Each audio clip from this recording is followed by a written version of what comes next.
O programa a seguir pode conter descrições de extrema violência e não é recomendado para pessoas sensíveis.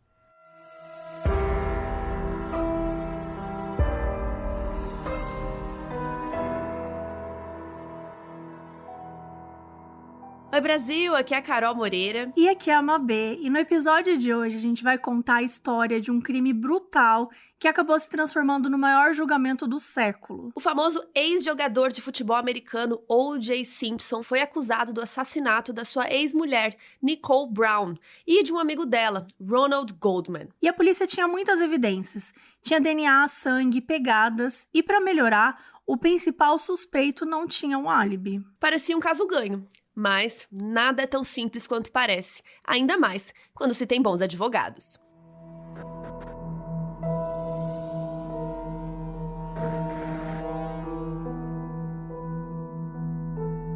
Brasil, antes de começar, eu queria falar a palavra do Carlinhos Cookies. Do nada, gente. Uma amiga minha tem uma loja de cookies aqui em São Paulo. Não uma loja, elas fazem em casa, sabe? É super caseirinho e tal. E aí, elas mandaram hoje pra Mabê cookies. O que você achou dos cookies? Eu adorei. Eu comi só um, né? Porque, enfim, eram vários cookies. Eu comi um do sabor que chama 3 chocolates. Então, imagina. Esse é tudo. Que tenha 3 chocolates dentro. Cara, eu achei muito gostoso, porque é um tamanho, assim, não é, tipo, muito grande, sabe? E, ao mesmo tempo, ele é muito chocolatudo. É, ele é bem chocolatudo. Então, eu achei, e elas mandam um recadinho, assim, pra colocar no micro-ondas. Alguns segundinhos, só pra dar aquela derretidinha, sabe? Pra ficar não perfeito. É no micro-ondas, amiga. Não? É no fogo, não. Tanto que elas falam que não pode pôr no micro-ondas. Ah, então, falei errado. Então não façam o que eu falei, gente. Põe no forno. Eu geralmente ponho na air fryer, sabe? Só um rapidinho, assim, ó. E dá certo, de boinha? Tá. Porque ele só dá uma derretidinha no meio, aí o chocolatinho do meio derrete, assim, fica perfeito. Então, enfim, a gente só queria agradecer a Carlinhos Cookies. Quem quiser conhecer o @ deles lá no Insta, delas, né, que são elas que fazem, @Carlinhos Cookies. É isso, eu acho fofo esse nome, Carlinhos. E é uma delícia, gente. A gente amou. Super recomendo.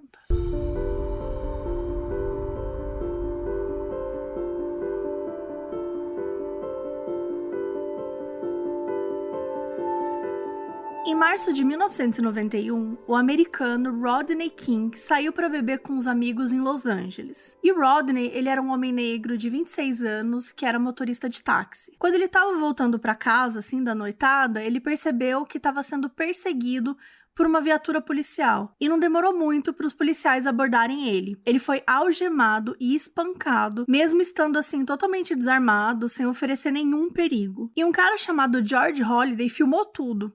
Mandou para uma emissora de TV e muito rápido aquelas imagens já estavam em todo lugar e todo mundo ficou indignado, enfurecido, e especialmente, claro, a população negra de Los Angeles que já estava lidando com a violência policial há muito tempo. Os policiais bateram no Rodney 56 vezes, com aqueles cacetetes e tal. Eles quebraram a perna direita dele, o rosto dele ficou todo inchado e cortado. Ele teve hematomas por todo o corpo e uma queimadura no peito porque ele foi atingido por uma arma de choque de 50.000 volts. Foi assim, absurdo, brutal, cruel e extremamente desnecessário fazer isso com uma pessoa que...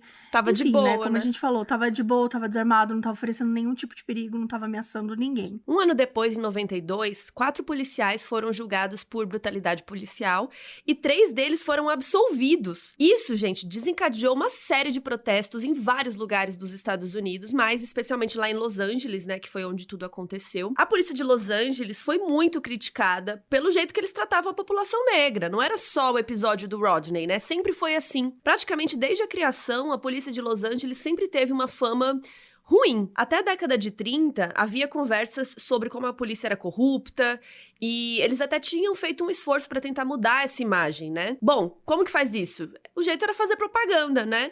E é a partir daí que a história se complica um pouco, porque quanto mais o tempo foi passando, mais grudada na mídia a polícia de Los Angeles foi ficando, a ponto de terem séries de TV super famosas produzidas sobre os heróicos policiais de Los Angeles, né?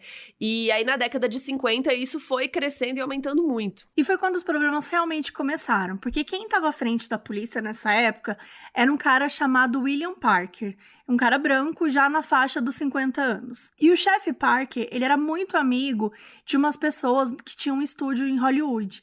E ele virou consultor de uma série de TV, né, famosa na época, que chamava Dragnet, que dramatizava os casos reais da polícia. Então, o nome era bem conhecido. Então, assim, ele era conhecido, era chefe de polícia. A opinião dele, claro, valia 2 vezes mais, né? E refletia também a imagem de toda a polícia de Los Angeles. Então, quando ele falava, aquilo trazia muito mais importância para a situação. E aí, em 1965, aconteceu um confronto, né, entre policiais rodoviários em Los Angeles e manifestantes negros, por conta de uma agressão a um motorista negro, e o Parker chamou os manifestantes de macacos de zoológico. Um comentário super racista, super absurdo, e ele simplesmente falou ali como se fosse algo normal para se dizer na televisão. Um ano depois, um homem negro foi morto pela polícia numa discussão de trânsito. O motorista estava dirigindo super rápido porque ele precisava levar a mulher dele para o hospital porque ela estava em trabalho de parto. E este homem foi assassinado pela polícia. Nos anos seguintes, especialmente no final da década de 70 e no início da de 80, as vítimas negras da violência policial eram muitas, gente, muitas mesmo. E os policiais do departamento de Los Angeles passavam pano, né? Passavam um belo panão e nem escondiam a verdadeira opinião que eles tinham das pessoas negras. Quando perguntaram pro sucessor do Parker, que era um cara chamado Gates, por que tanta gente preta tava morrendo, né, estrangulada pela polícia e tal, ele falou assim, deve ser porque as artérias das pessoas negras não se abriam como as de pessoas normais. E por isso, essas pessoas não aguentavam estrangulamento. Gente, sério, o cara falou isso. É tão revoltante que é até difícil falar essas palavras, né? É chocante. Enfim, pra vocês verem como era. E ele falava isso normalmente, ele era da polícia e ele falava isso. Ou seja, quando a polícia agrediu o Rodney King lá em 91, o problema do racismo dentro da polícia já era muito grande e, como vocês viram, ninguém estava fazendo muita questão de esconder. Uma comissão feita pelo secretário do estado da Califórnia foi instaurada para investigar os acontecimentos com o Rodney e concluiu que o problema do uso de força excessivo da polícia de LA era agravado pelo racismo. Ou seja, eles falaram claramente, né, que a polícia de Los Angeles era racista, assumiram que aquilo era um problema. E isso ficou ainda mais evidente depois do caso do O.J. Simpson.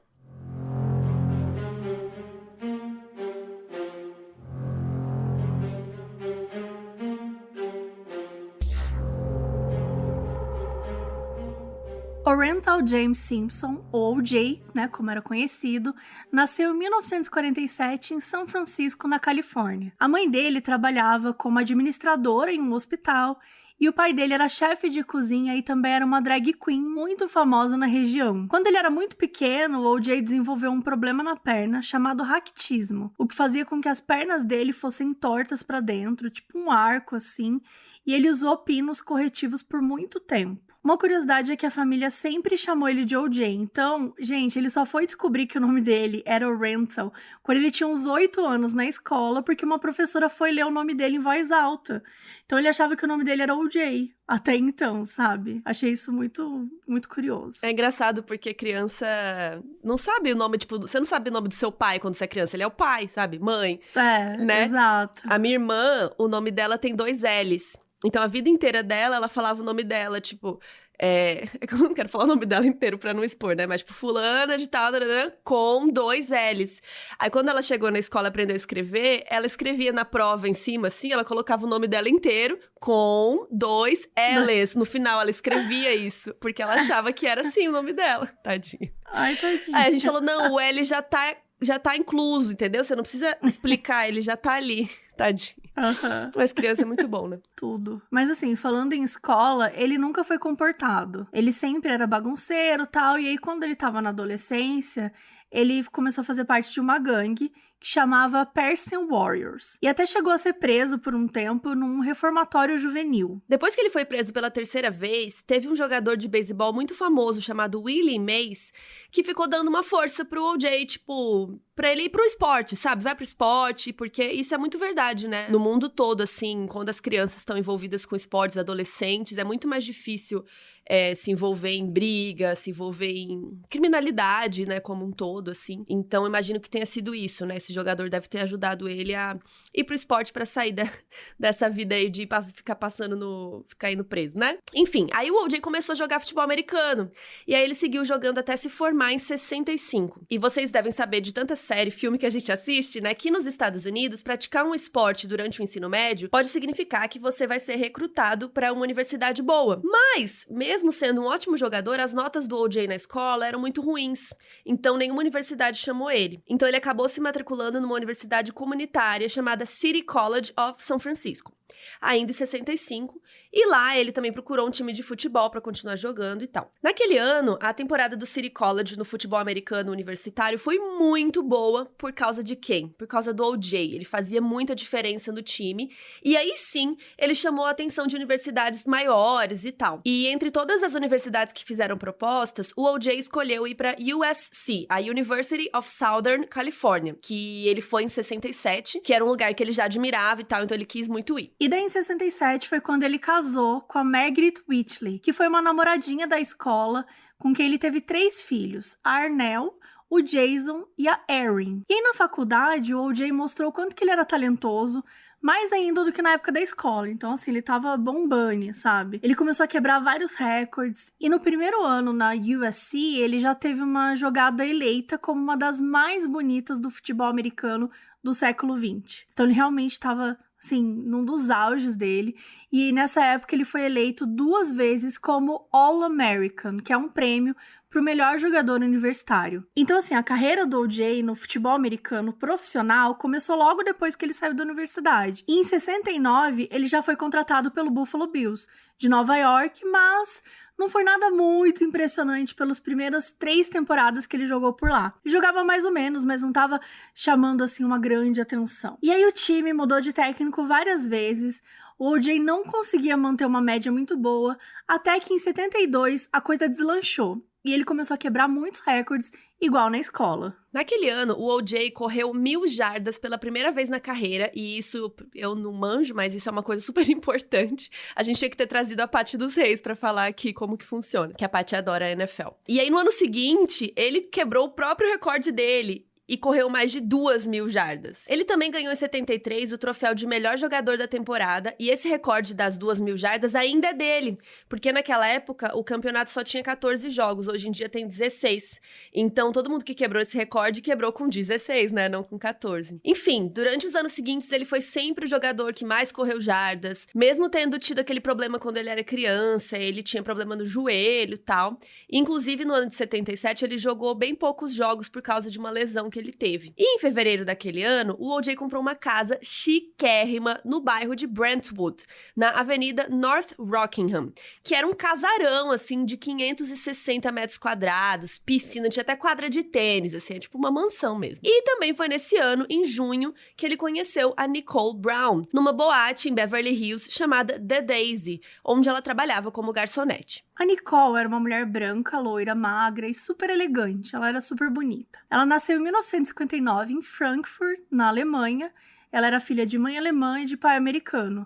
Só que logo depois que ela nasceu, a família toda veio para Califórnia. Então ela meio que só nasceu na Alemanha, mas passou a vida toda na Califórnia. E daí, em 1977, quando ela tinha 18 anos, ela estava trabalhando nessa boate lá em Beverly Hills, The Daisy, e aí ela conheceu o futuro marido, que era o O.J. Simpson. E naquela época, ele era o nome mais conhecido dos Estados Unidos, além de ser muito bem casado com a Margaret, né, como a gente já tinha comentado. Então, quando os dois se conheceram, o O.J. estava com 30 anos, e mesmo ele estando casado, ele e a Nicole começaram a namorar. Eles namoraram escondidos por 2 anos, até o O.J. oficialmente se divorciar da Margaret em março de 1979. E aí, em agosto daquele mesmo ano, a filha mais nova do O.J., a Erin, ela caiu por acidente, né, na piscina da casa deles lá, quando ninguém tava vendo. E aí, quando deram conta, ela não tava mais respondendo, não tava mais se mexendo. Ela só tinha 1 aninho de idade e ela ficou em coma por alguns dias até que ela faleceu no fim de agosto. E aí, óbvio,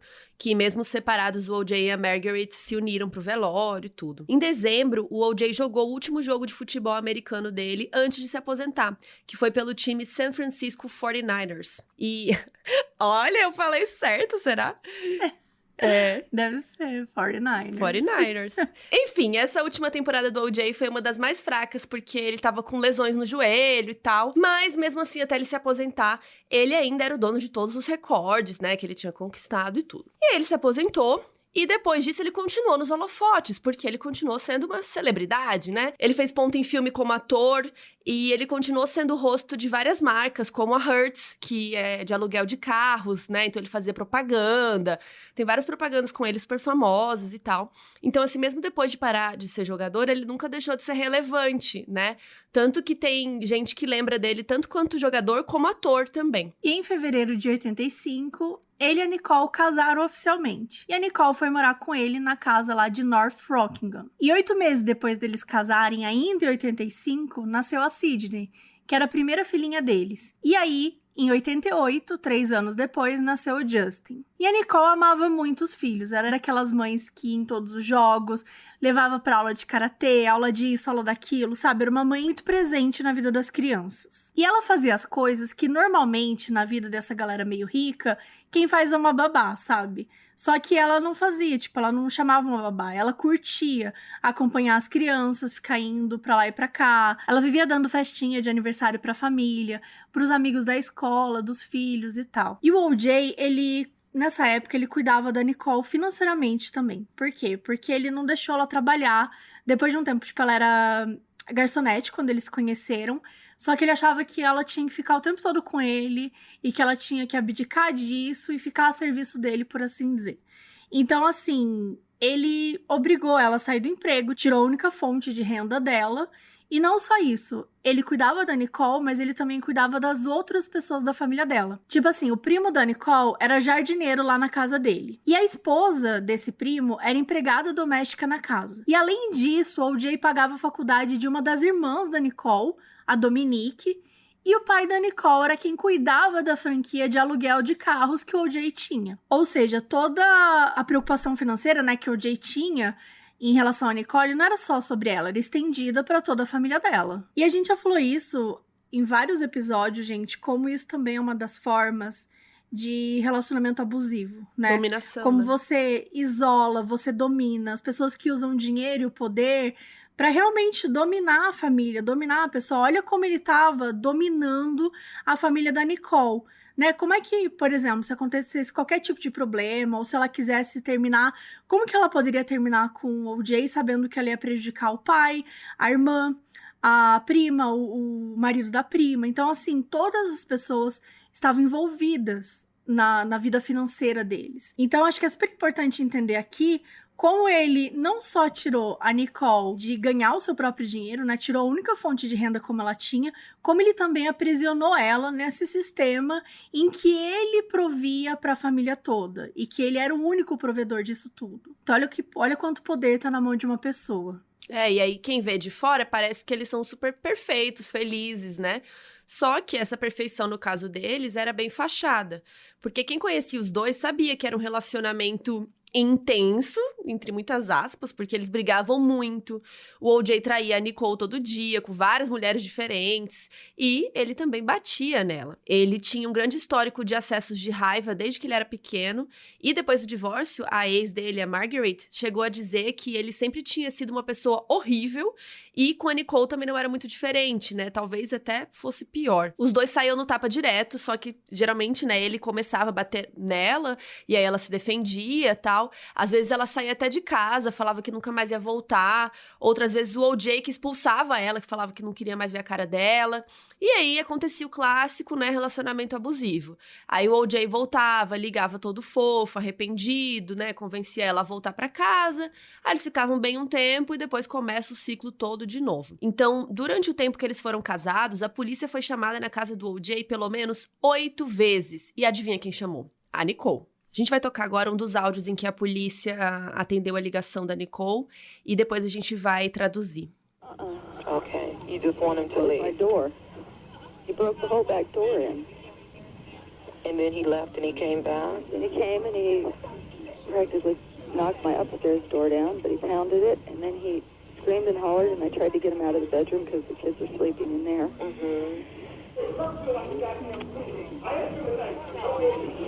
Calling units for domestic violence at 30 Cartier 325 South Griffin Greenway. It's too high. The suspect has now entered in the shelter. And it is refusing to leave. It's code too high. It's been 4221 already 825 children involved.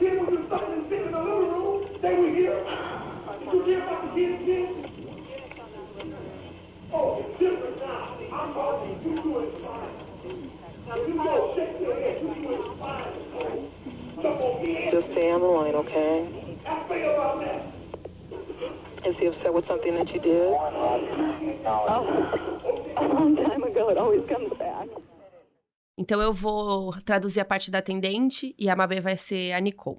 A atendente disse: Ok, você só quer que ele vá embora? Minha porta. Ele quebrou a minha porta dos fundos inteira.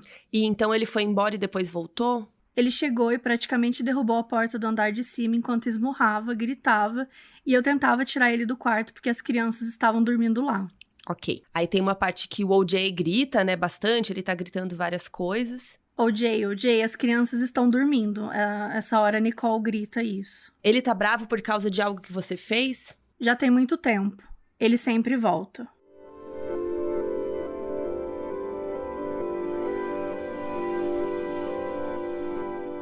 Esse áudio que a gente acabou de ouvir foi uma dessas vezes que ela, inclusive, chegou a dizer pra polícia, né? Ela ligou pro 911 e ela disse que o OJ ia matar ela. E ela disse assim com todas as letras. E essa ligação, especificamente, foi vazada pela mídia. Só que a ligação mais marcante de todas não foi essa, e sim a de 1º de janeiro de 1989. A Nicole ligou pra polícia desesperada, né, como sempre, e quando os policiais chegaram, né, apareceram lá na casa dela, ela foi atender a porta e ela apareceu toda machucada, inclusive gritando que era a 8ª vez que a polícia baixava lá na casa dela e que eles nunca faziam nada, que nunca acontecia nada com o OJ porque ele era famoso. Por quê? Porque o OJ, ele mantinha uma boa relação com os policiais de Los Angeles.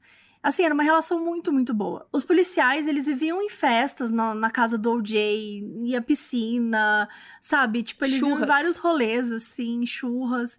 Então, quando rolava algum problema como esse, os policiais passavam um pano pro OJ. Não tratava ele como qualquer outro, até porque ele não era qualquer outra pessoa. Ele era o OJ Simpson, um dos caras mais famosos do esporte.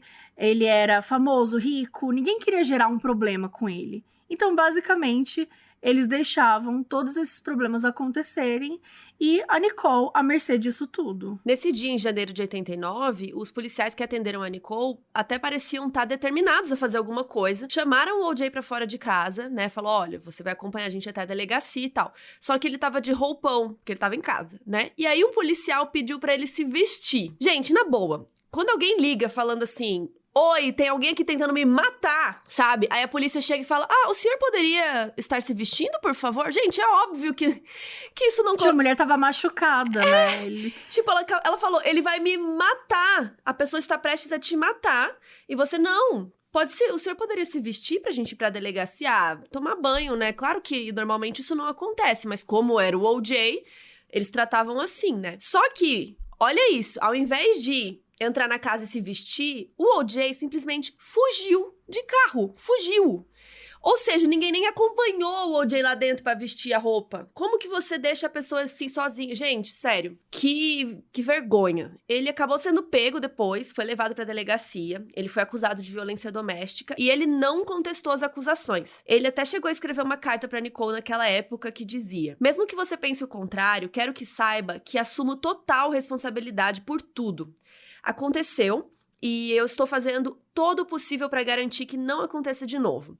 Eu te amo e a única coisa importante para mim é não te perder. Por um tempo, até que deu certo e os dois tentaram continuar juntos, mas em fevereiro de 92, o mesmo ano dos protestos contra o abuso policial sofrido pelo Rodney King, que a gente contou no comecinho do episódio, a Nicole pediu o divórcio oficialmente e eles se separaram. E durante boa parte de 92, a Nicole entrou na justiça para garantir que o O.J. ia pagar uma pensão para os filhos, porque ela não trabalhava mais. Inclusive, amigos da Nicole falavam o tanto que isso frustrava ela, né? O fato de não trabalhar. A gente comentou aqui que ela era garçonete, que ela tinha 18 anos quando conheceu o O.J., e ela até fazia faculdade, só que ela largou no meio e largou todo o emprego por conta do O.J., né? Falar que não, beleza, você tem que ficar me seguindo, tem que estar junto comigo, controlando ela desde o início, para que ela não pudesse fazer nada por ela. O O.J., inclusive, declarou para a imprensa que por causa da natureza das propriedades dele, ele fez a Nicole assinar um acordo pré-nupcial. Então, quando os dois se separaram, ela não tinha direito a nada. Então, ele tirou tudo, ele tirou a fonte de renda dela, ele tirou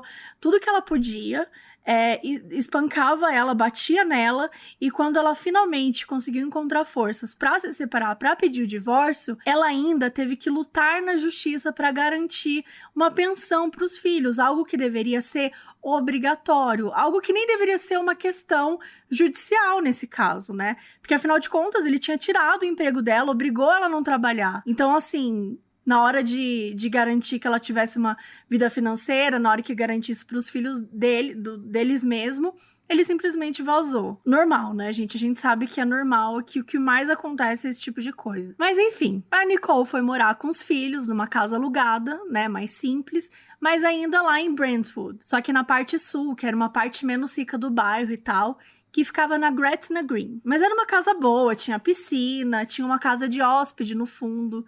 E ela gastava mais ou menos $5.000 no aluguel. E para ajudar nesse valor, ela começou a alugar a casa de hóspedes lá do fundo para um cara chamado Brian Kalin, cujo apelido, sabe-se lá porque era Cato. Então, Brian Cato Kalin, né? Que a gente vai ouvir muito esse nome aqui ainda. O Cato pagava para ela $500. Ele era um ator de 35 anos, loiro, de olhos azuis, super bonitão, assim. Ele fez ponta em alguns filmes pequenos e programas de televisão e tal. E ele se dava super bem com as crianças, né? A Sydney e o Justin, os filhos do O.J. e da Nicole. E às vezes, quando a Nicole precisava, ele ficava de babá das crianças. E ela ia abatendo o valor da diária de babá do valor do aluguel. Então era um acordo super bom pros dois, né? Ele se dava bem, ela também. E nessa época, os filhos da Nicole até deram um nome pro cachorro Akita deles de Cato, em homenagem a esse moço, né, que eles gostavam bastante. Em outubro de 92, o processo do divórcio foi finalizado sem julgamento e o acordo ficou que o O.J. pagaria $10.000 de pensão para as crianças todo mês, já que a renda dele era de 55 mil, já tirando os impostos. Além disso, ele também fez um pagamento único de $433 mil para ela poder comprar uma casa. E aí, um ano depois, em outubro de 93, a Nicole já estava mais organizada, com tudo, e aí ela finalmente falou, tá, então chegou a hora de comprar a minha casa. E ela tinha um imóvel em São Francisco que ela deixava alugado. Daí ela resolveu vender e precisava investir logo o dinheiro para não ficar pagando imposto e tal. E uma amiga dela, que era corretora, mostrou para ela uma casa na South Bundy Drive, no número 875, que ainda era no bairro de Brentwood. Era um prédio de 3 andares, recém-construído, só tinha 2 anos. A Avenida Bundy Drive era bem barulhenta, só que por causa disso a casa tinha janelas duplas, então não dava pra ouvir muito, assim, o barulho da avenida. E a casa era ótima, tinha uma sala de 2 andares, uma geladeira Sub-Zero, que a gente não sabe o que é, mas parece ser muito legal, bancada de mármore na cozinha e uma banheira com hidromassagem.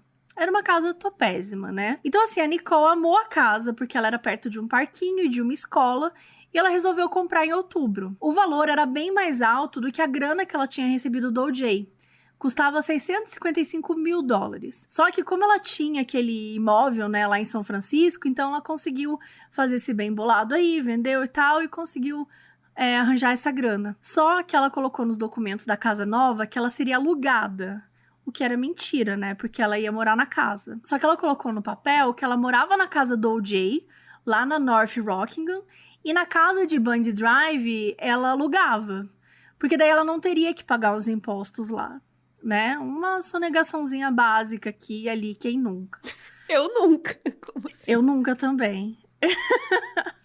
Mas os ricos sempre, né? Vamos combinar que o que os ricos mais fazem é isso. Mas aí, em janeiro de 94, ela e o O.J. estavam tentando se reconciliar, né? Ficavam indo e voltando no relacionamento. Só que quando a Nicole estava prestes a mudar para casa nova, eles começaram a ter sérios problemas.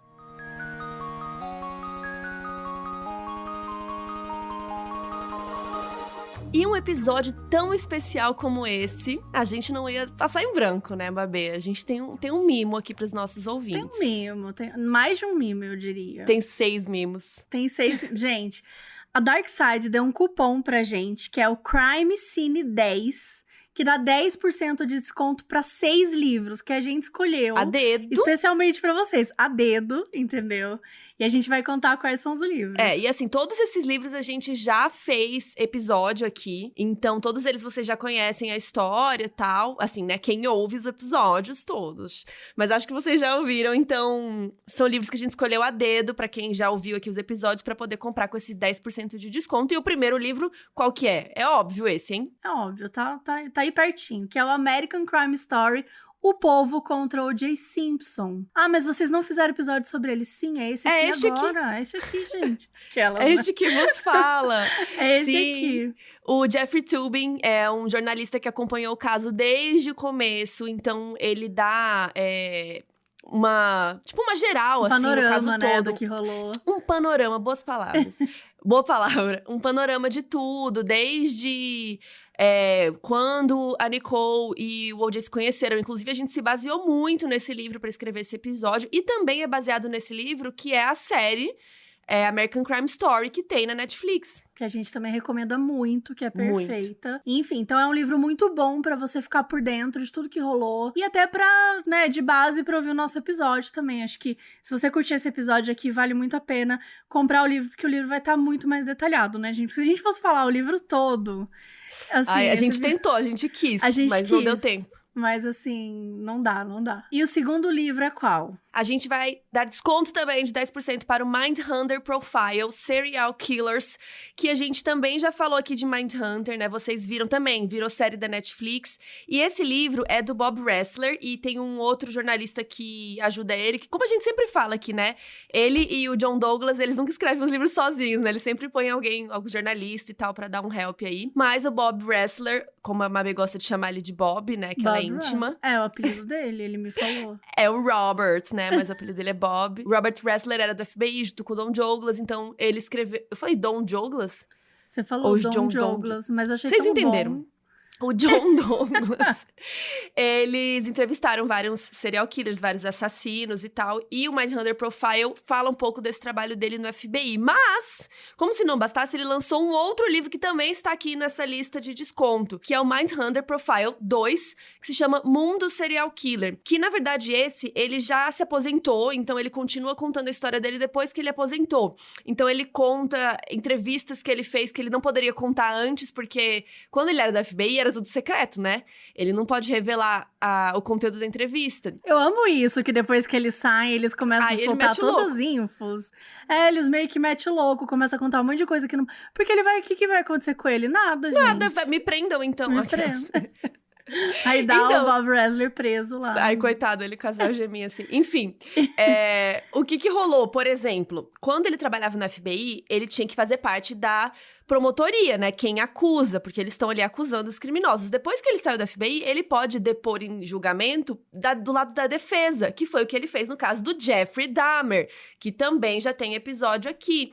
Então, nesse livro, ele conta como foi a preparação dele e por quê, né, que ele foi lá dar depoimento no do Jeffrey Dahmer, que eu não vou contar se vocês ainda não sabem.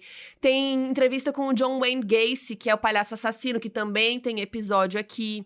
Ele fala de vários homicídios na África, que ele ajudou a desvendar, que ele também não poderia ter ido pra África ajudar com isso se ele tivesse no FBI.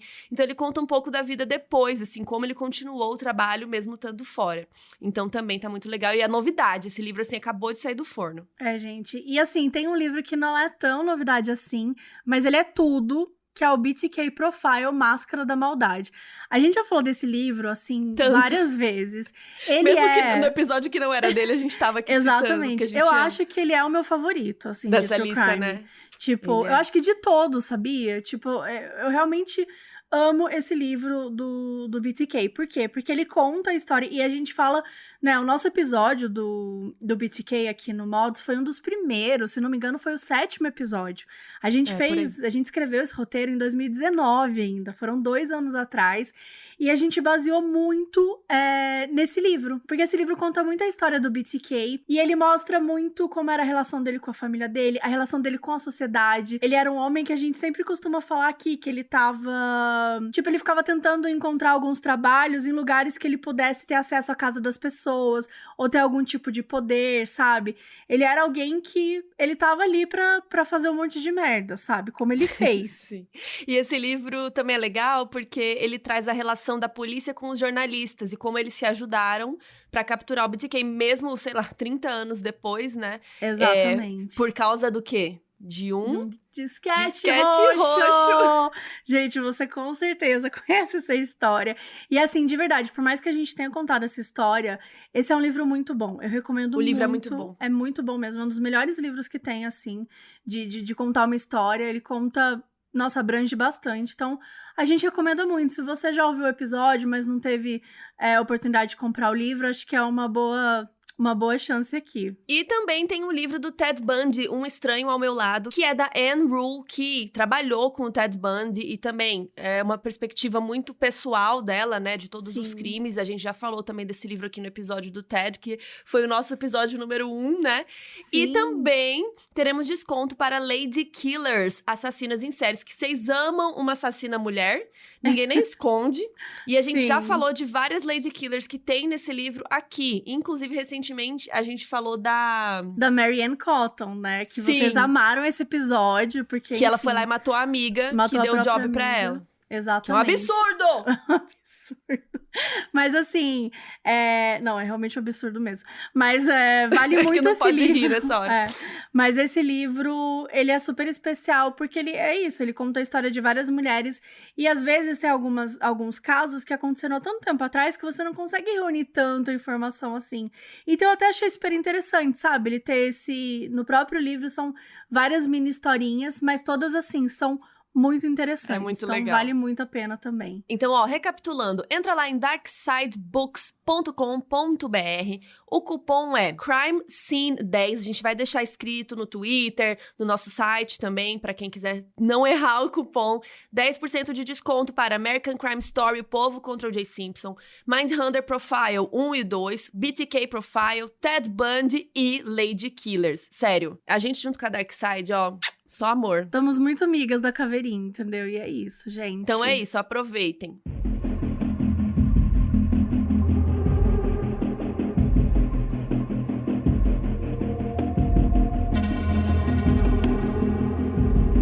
Lembra do Kato, aquele moço que alugava a casinha da Nicole lá do fundo, que era babá? Então, quando a Nicole tava se organizando pra mudar pra casa da Bundy Drive, ela combinou com o Kato que ele ia também, só que lá na casa nova não tinha uma casa de hóspedes, então ele ia ficar numa suíte, que ficava perto da garagem, da cozinha e tal, e o acordo deles ia continuar, show de bola. Só que, alguns dias antes da mudança, o O.J. inventou que não. Vocês já sabem, né, essa altura que ele era mega ciumento, e ele não curtiu nada essa ideia do Kato morar sob o mesmo teto da Nicole, né? Então, o O.J. ofereceu pra ele ficar numa casa de hóspedes da casa dele, na casa riqueza lá da Rockingham.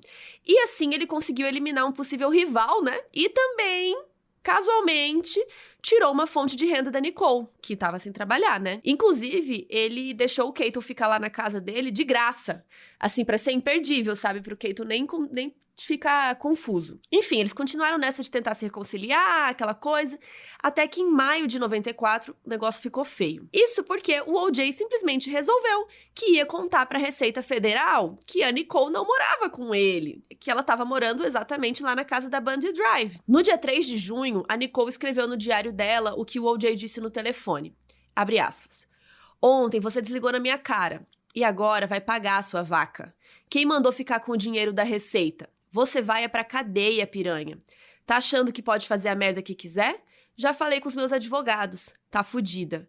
Eles vão te pegar por sonegação de impostos, sua puta. Você vai ficar sem 1 centavo. Fecha aspas. Gente, o que esse merda ganha com isso, né? Nada, né? Causar Tipo na assim, vida dela, atrapalhar. Causar na vida dela. Tipo, ok, não é legal, ela tá sonegando imposto, beleza. Mas assim, não é como se ele tivesse preocupado com a responsabilidade ética que ela tava... Né? Não é com né, o negócio com o imposto. Ele queria ferrar. Ele queria prejudicá-la de todas as formas possíveis. Ele era um bosta. Enfim, no dia 6 de junho, o O.J. mandou uma notificação impressa para Nicole, avisando formalmente que ia denunciar para a Receita Federal Americana. Isso assustou muito a Nicole, porque foi do nada. É quase como se ele tivesse virado mesmo uma chavinha de começar a ameaçar ela e tal. E ela ficou com muito medo de ter que se mudar de casa, do que poderia acontecer com ela. E aí, no dia 7 de junho, ela ligou para um lugar chamado Sojourn, que era um abrigo para mulheres vítimas de agressão e violência doméstica. Ela pediu ajuda e falou que estava sendo perseguida pelo O.J. E essa foi a última arma dela, porque, de acordo, né, com o próprio diário que ela tinha, ela estava muito assustada com o O.J. e com o que ele poderia fazer. Então, além da situação com o Keito e com a Receita Federal, ele também estava perseguindo ela. Ele ficava de olho quando ela tinha algum namorado, quando ela tava saindo com alguém, ameaçava matar ela se encontrasse ela com outro cara. Gente, era tão violenta, era tantas ameaças, que ela chegou a escrever um testamento. De tanto medo e de tanta certeza que ele ia mesmo matar ela. Na ligação pro abrigo para as mulheres, a atendente disse que a Nicole estava considerando ir lá com as crianças até, né, conseguir mudar de casa. Porque um dos molhos de chave reserva que ela tinha sumido e ela estava desconfiando que teria sido o O.J. Então, no dia 9 de junho, por causa da treta lá com a Receita Federal e as ameaças do O.J., a Nicole achou melhor colocar a casa da Bundy Drive pra alugar, que nem ela tinha falado pra Receita, né?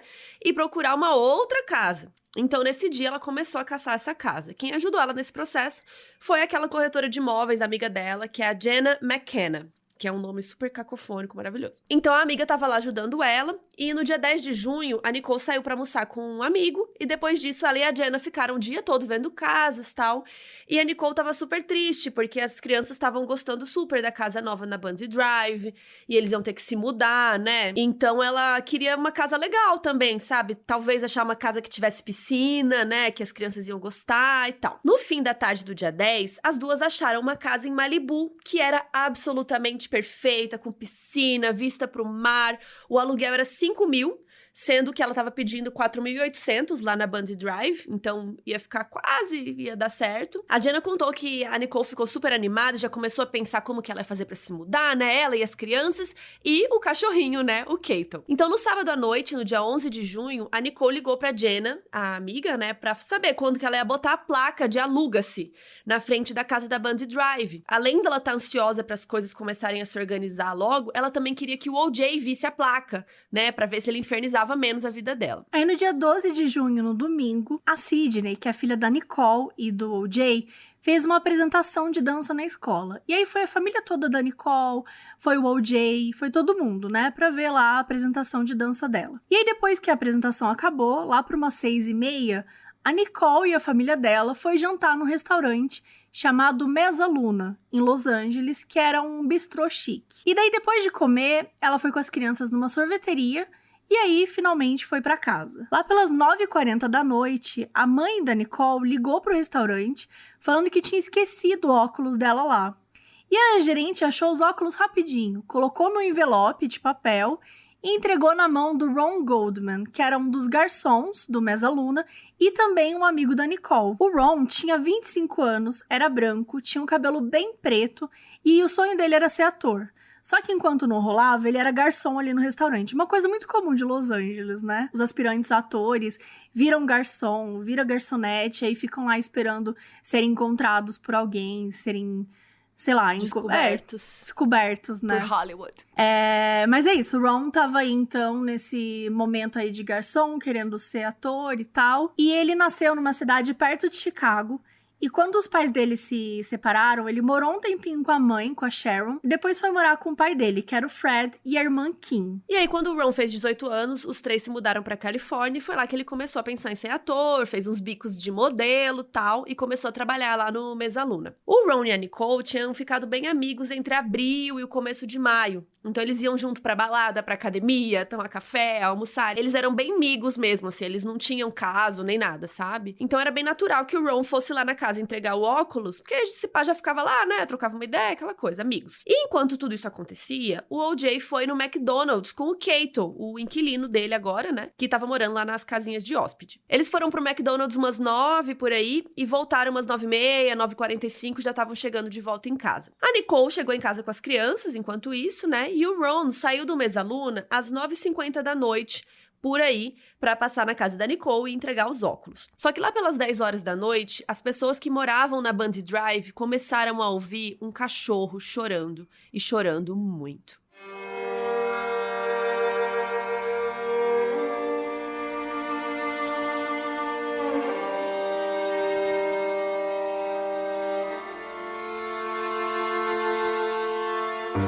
Não era muito tarde, só que o cachorro chorando, ele era suficiente pra incomodar e para as pessoas lembrarem o horário que era. Um deles, uma dessas pessoas que estavam passando, era o Steven Schwab, que ele saiu pra passear com a cachorrinha dele às 10h30 da noite, e quando estava quase terminando o passeio, lá perto de umas 11 da noite, ele se assustou com esse cachorro da raça Akita, que estava sozinho, muito agitado, e quando ele chegou mais perto, ele viu que as patinhas do cachorro estavam sujas de sangue. Isso tudo que eu contei era ali próximo da casa da Nicole, na Bundy Drive. Enquanto isso, lá na Rockingham, que é a casa do O.J. Simpson, que ficava 5 minutos ali, não era tão longe, mas por ali, umas 10h25 da noite, uma limusine chega na casa do O.J., porque ele precisava pegar um voo para Chicago naquela mesma noite. Porque no dia seguinte, o O.J. ia ter que jogar um jogo de golfe com clientes da Hertz, que era aquela empresa de aluguel de carros que patrocinava ele, que ele era o garoto propaganda e tal. E aí o motorista da limusine tocou o interfone várias vezes, mas ninguém atendia.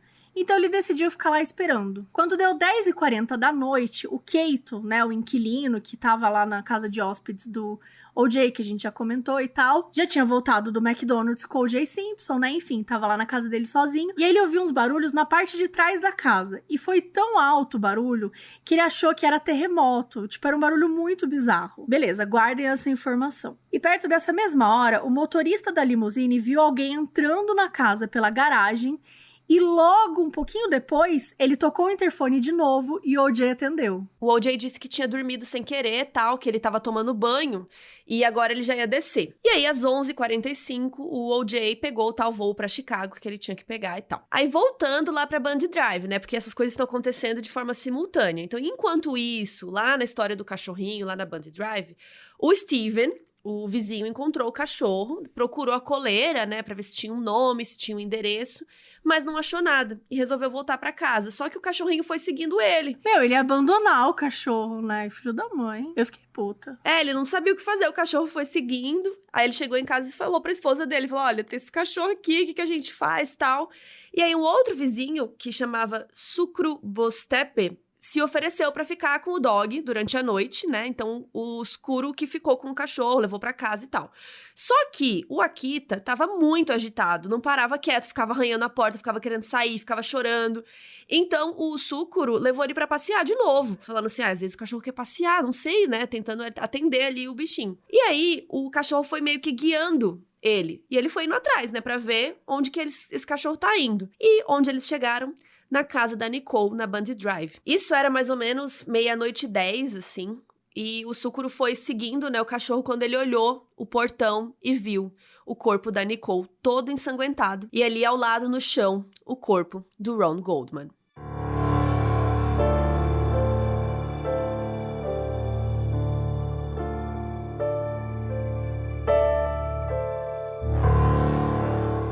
Assim que o vizinho viu tudo aquilo, né, ele chamou a polícia, porque, enfim, viu 2 corpos, cena horrível, o cachorro chorando, e aí a polícia chegou na casa um pouco depois da meia-noite. O primeiro policial que apareceu foi o agente Robert Risky, que estava de patrulha lá perto e encontrou uma cena apavorante. O corpo da Nicole estava aos pés de uma escada de 4 degraus que dava lá pra dentro da casa. E ela tava deitada no chão ladrilhado em posição fetal. Ela tava usando um vestido preto, que era aberto nas costas, e estava sem sapato. Ela estava deitada numa poça enorme de sangue que era maior do que ela. A Nicole tinha sido esfaqueada muitas vezes na cabeça e no pescoço. Tinha um corte que ia da garganta até as vértebras.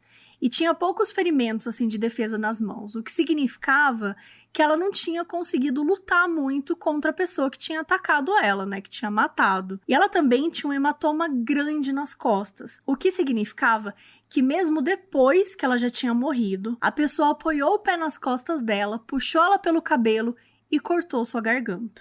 E, gente, isso é horrível, isso fez com que desse pra ver a laringe dela através do corte, sabe? Era... tipo assim, praticamente a cabeça dela quase foi decepada, sabe? E aí, depois de ver o corpo da Nicole naquele estado horrível, o policial virou a lanterna pro lado e achou o corpo do Ron. Ele tava usando um suéter e uma calça jeans azul, e ao seu lado tinha o par de óculos lá no envelope. Ele tinha caído ou sido empurrado pra trás, assim, então ele caiu batendo num toco de uma palmeira, assim. E ele também tinha sido esfaqueado muitas vezes no pescoço, na cabeça.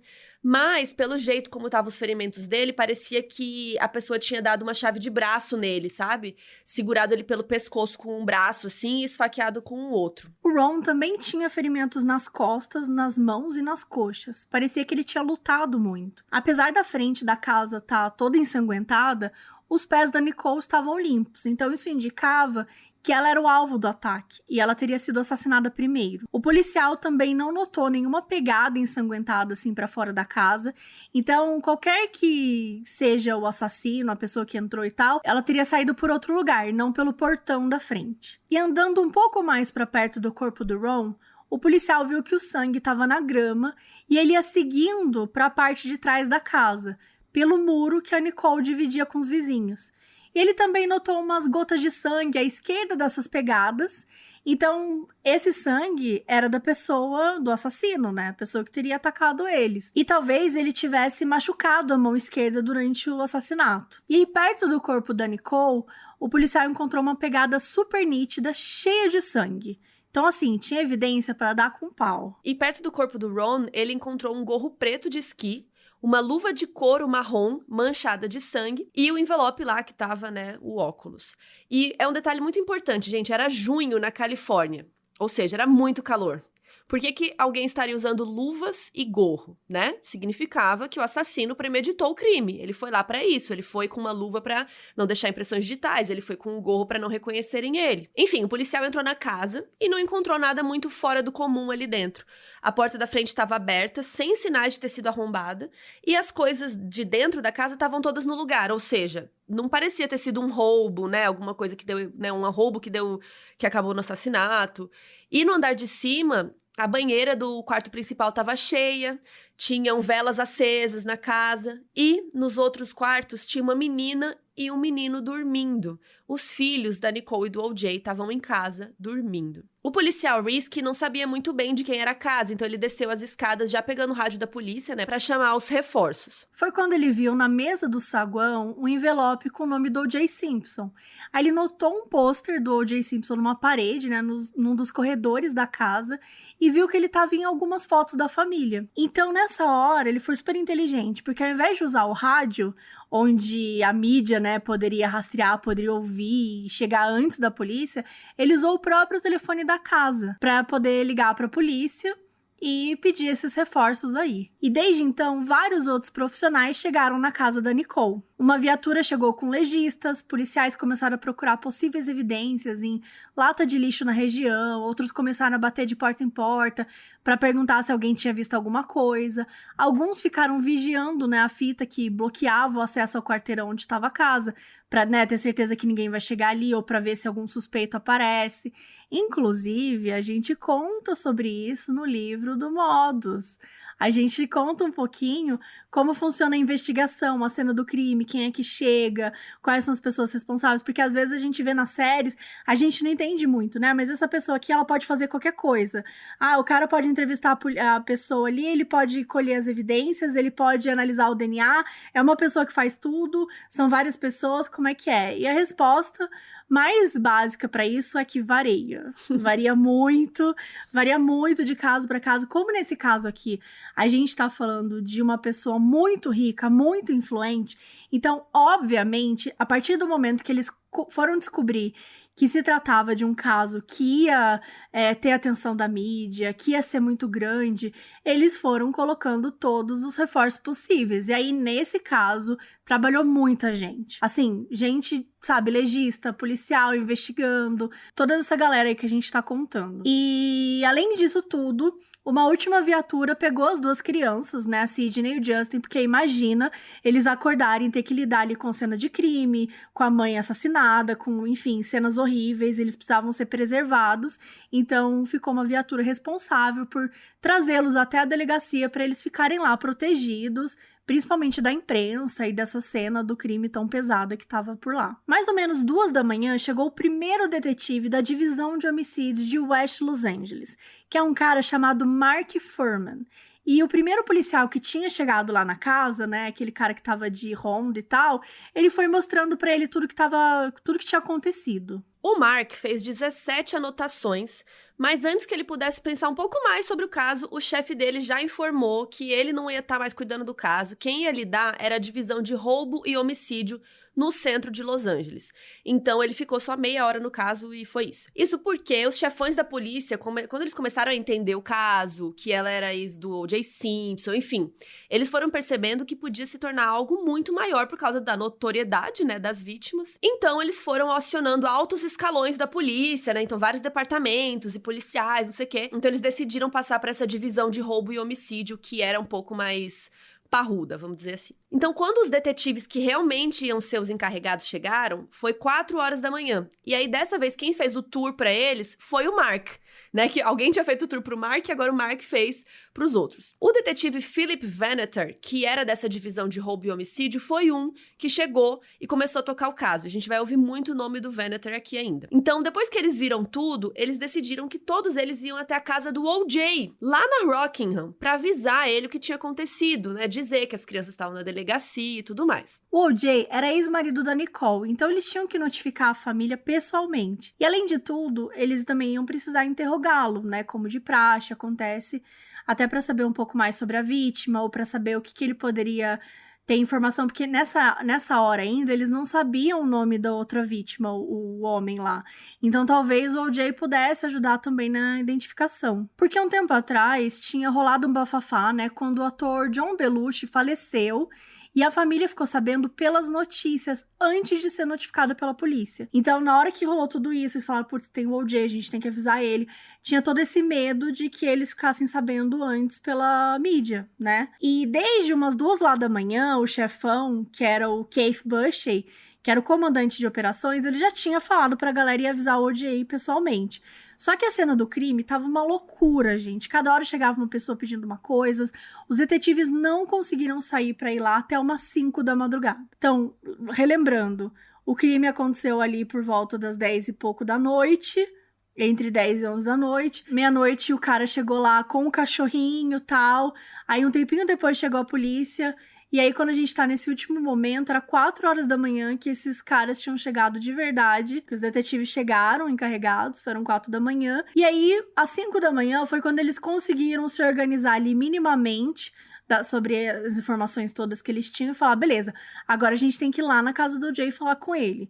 Então, assim, era um puta perigo disso vazar, de dar algum problema, eles estavam morrendo de medo disso. E o Mark, que era aquele cara, né, que tinha mostrado a cena do crime pros caras, os detetives que tinham chegado às 4 da manhã, ele falou, olha, eu lembro mais ou menos onde é a casa do O.J., porque ele tinha sido um dos policiais que atendeu a Nicole em 1989, que foi a última vez que ela tinha ligado pra polícia, né, e o O.J. tinha sido acusado de violência doméstica. Era a mesma casa, então eles foram lá. Então foram 4 policiais. Por que a gente vai citar o nome deles aqui? Geralmente a gente tenta poupar o que a gente pode, assim, porque ouvindo podcast é difícil acompanhar, às vezes, algumas coisas. Mas a gente vai falar porque eles são muito importantes depois. Então foram 4 policiais. O Veneter, que eu já falei, que é detetive de roubo e homicídios. O parceiro dele, que é o Tom Lange, também detetive de roubo e homicídios. E os outros 2 que foram junto eram da divisão de homicídios de West Los Angeles, a que já tinha saído do caso, né? Que era o Ron Phillips, que era o detetive-chefe, e o subordinado dele, que é o Mark Fuhrman, que o Mark que foi lá, mostrou tudo, né? E que lembrava onde era a casa do O.J., mais ou menos. Então, assim, relembrando, o caso tava com a polícia de West Los Angeles a princípio, mas depois passou para esse departamento lá de roubo e homicídio. homicídios. Então, o Ron e o Mark estavam ali por causa disso, mas é óbvio, né? Eles não estavam mais no caso, mas eles iam ajudar, né? Estavam mostrando, estavam indo lá junto e tal. Mas o caso agora estava com o Venator e o Land. Então, vamos lá. Então, os 4 foram, né? Vamos os 4 juntos notificar o O.J. E daí o Venator e o Land, que eram mais responsáveis pelo caso, iam voltar para a cena do crime. E os caras da polícia de LA, o Mark e o Ron, iam levar o O.J. para a delegacia para pegar depoimento, para pegar as crianças e tudo mais. Aí, enfim, eles chegaram na casa do O.J., né? Só 5 minutos depois de sair de carro da casa da Nicole, porque era realmente perto. E a rua tava super vazio, com exceção de um carro, que era o carro Ford Bronco. Gente, esse carro vai ser importante, por isso que a gente tá falando aqui também a marca dele.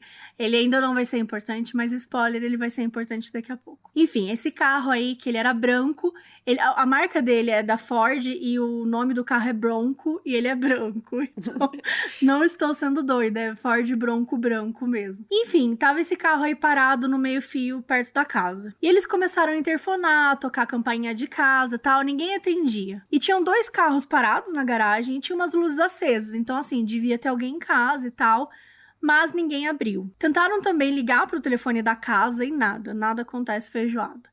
E aí, quando era 5h36 da manhã, começaram a ligar no celular do O.J. também, que não atendia. Enfim, enquanto todas essas ligações estavam sendo feitas, o Mark estava sem muito ali o que fazer, esperando tal, e ele resolveu dar uma volta no quarteirão e foi até o carro, o Ford branco, pra dar uma olhadinha. Quando ele chegou perto, ele notou uns papéis com o nome do O.J. Simpson ali dentro do carro e viu que a maçaneta tinha umas manchas de sangue. E aí ele foi olhando pra dentro do carro com a lanterna dele, ele viu que tinham mais manchas vermelhas no painel e decidiu chamar os outros detetives pelo rádio. Aí o Venator foi até lá e concordou: gente, realmente tá parecendo sangue, vamos ver de quem é esse carro?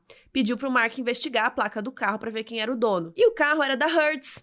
Era da locadora de veículos que o O.J. trabalhava. Então, eles chamaram um perito para que recolhesse uma amostra das manchas. E aí, o Venator e o Land, que eram os detetives responsáveis, decidiram que eles tinham que entrar na casa, porque, gente, a cena na casa da Nicole era horrível, né? E como ninguém atendia ali na casa do O.J., os policiais estavam meio apreensivos que o próprio O.J. ou alguém ali da casa também pudesse estar machucado, né?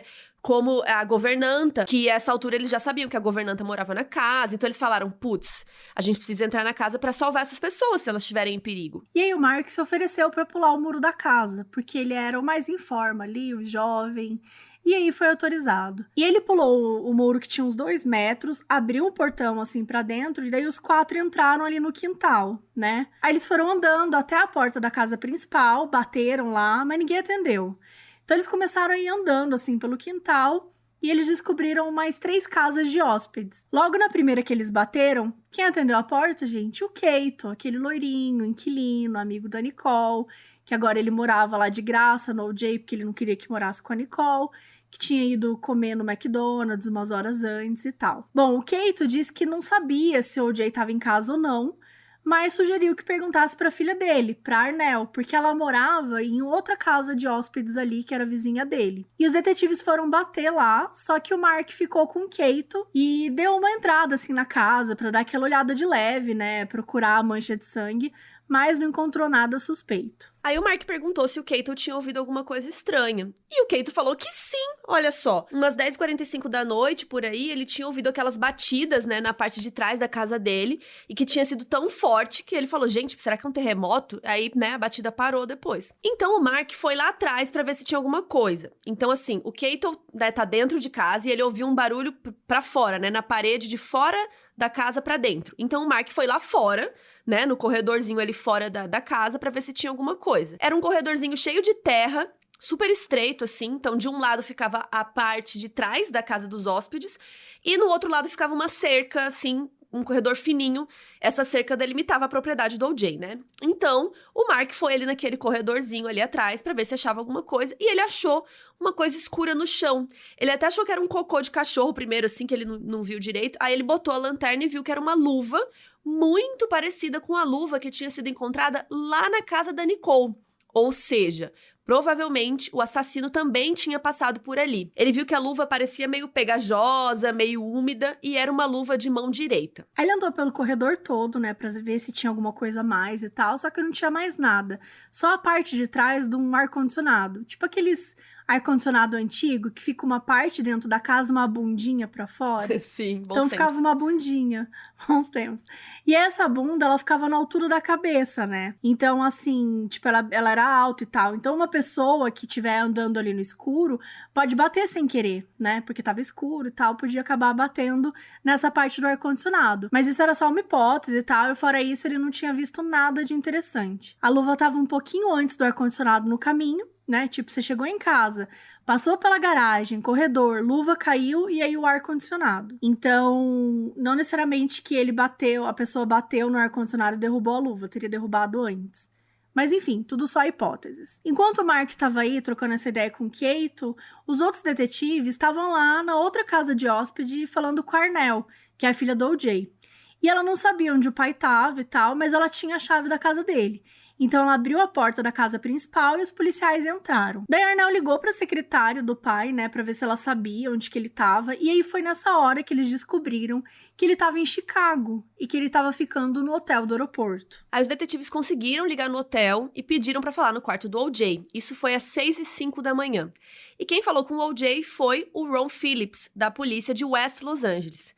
E ele disse, olha, a Nicole faleceu, tudo mais. O O.J. ficou apavorado e ele disse, meu Deus, a Nicole foi morta? Meu Deus, ela tá morta. Aí o detetive falou pra ele se acalmar, que os filhos dele estavam na delegacia, porque não tinham pra onde levar as crianças e tal. E o O.J. disse que ia pegar o voo o mais rápido possível, né, pegar o próximo voo que ele arrumasse pra Los Angeles. E aí o Ron passou o telefone pra Arnel, pra filha do O.J., e aí a Arnel falou um pouco com o pai, né, de combinar como buscar as crianças e tudo mais. Só que um detalhe pareceu bem estranho pro detetive, que o O.J. não perguntou como ela tinha morrido, se ela tinha sido assassinada, se foi um acidente, o que raios aconteceu, né? E aí entra aquela coisa, a gente nunca sabe, de novo, como nós vamos, a gente sempre fala aqui, né? Como que nós vamos reagir quando acontece alguma coisa, como que nós vamos reagir a uma notícia horrível como essa. Mas, gente, é bem estranho, porque quando alguém fala, imagina que alguém fala que um parente seu morreu, a primeira coisa que, né, teoricamente, geralmente, as pessoas iam perguntar é o que raios aconteceu? Isso é uma coisa que, muitas vezes, são essas pequenas percepções que você consegue descobrir que a pessoa tá mentindo. Porque, por exemplo, se ela sabe que se a pessoa já sabe que a pessoa morreu, então é muito difícil pra ela fingir que ela tá ouvindo aquilo pela primeira vez. Então, vai ser difícil pra ela fingir... ai meu Deus, o que aconteceu? Ela só aceita, ele só aceitou que ela estava morta, mas em momento algum ele perguntou, isso é muito suspeito. Perguntou o que aconteceu com ela, né, por quê, como que ela morreu. E é óbvio, né, que então isso deixou a orelha dos detetives bem em pé.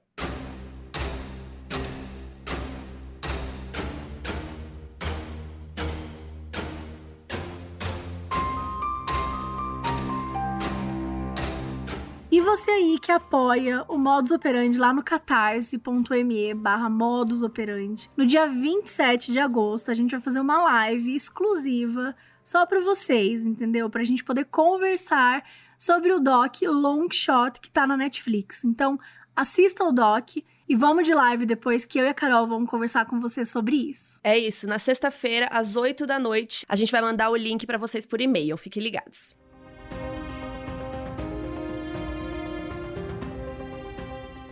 Às 6h21 da manhã, do que já era o dia 13 de junho, o detetive Land ligou para os pais da Nicole para poder notificar o ocorrido. O certo seria ir pessoalmente, né? Principalmente porque tava falando da filha deles. Só que eles moravam bem longe e eles estavam morrendo de medo de sair notícia na mídia e tal. Então eles queriam avisar antes. E quando ele deu a notícia, a irmã da Nicole, a Denise, estava do lado do pai ouvindo tudo. E ela começou a gritar no telefone. E ele matou ela, ele finalmente matou ela. E nessa hora, o detetive Land perguntou quem? E a Denise falou, o O.J. Enquanto isso, o Mark mostrou para os outros detetives a luva, né, que ele tinha encontrado, porque ele sabia que isso era super importante, porque, gente, na cena do crime tinha uma outra luva igual, e de repente esse outro par da luva tava numa casa super longe, né? Tipo, era 5 minutos de carro, mas não era na mesma cena do crime. E parecia ser o par da luva. Então, assim, era bem importante essa questão, essa evidência. E o Venator mandou o Mark e o Tom voltarem lá na cena do crime pra ver se era mesmo o mesmo par da luva. E ao que tudo indicava, o assassino tinha cometido o crime na Bundy Drive, só que no meio da luta ele perdeu a luva esquerda. E daí, com isso, ele acabou machucando essa mão, que ficou pingando lá pelo caminho. O assassino teria pegado o carro, que era o Ford Bronco, e ido até a casa do O.J., na Rocky Run, e deixou o carro lá na rua. Entrou correndo na casa, passou pelo corredor ali atrás da casa do Keito, onde ele teria tirado as roupas cheias de sangue e tal, só que a luva direita caiu e o assassino não notou que ficou pra trás. Ou seja, não importa quem fosse o assassino, ele parecia ter passado por ali. O detetive Veneter ligou pra promotora Marcia Clark e perguntou se...